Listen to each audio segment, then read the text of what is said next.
Preteky sú môj sen. Táto pretekárka sa zjavila z ničoho nič a obrátila Grand Prix hore nohami. Dav doslova šalie. Len sa pozrite na všetky tie šťastné tváre. Teda! Máš predsa našich zákazníkov nechať vyhrať. Ledva držíme náš park pohromade. Prestaň snívať a vráť sa už na zem. Mohla by som pretekať a možno aj vyhrať, keby som netrčala tu.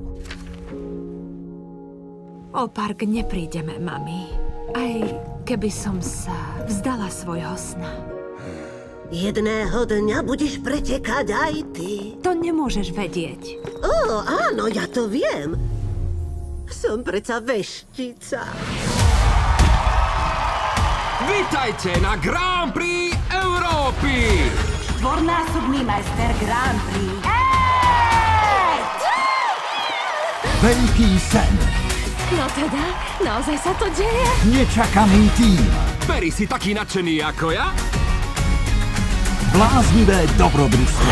No, vyriešim to. Žiadne kaskadérske kúsky! Králičí spinflip, nebeská jazda! Skončila si. Možno som len obyčajná kolotočárka. Môj sen mal ostať len snom. A teraz moja sabota. Verím, že budem štartovať na Grand Prix. Už vidí víťazstvo. Tak poďme naše top preteky zahájiť! Toto sú najbláznivejšie preteky, aké ste v Európe videli! Dobre, tento je totálne šišino, nie?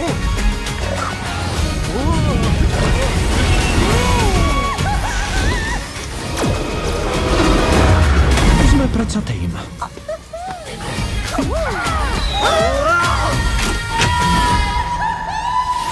Chlapky na pedále, veľká cena Európy. Pomáhať! Nechceš tým pomôcť? Nie. Vidíš? Som úplne v pohode. Ináč od 14. augusta.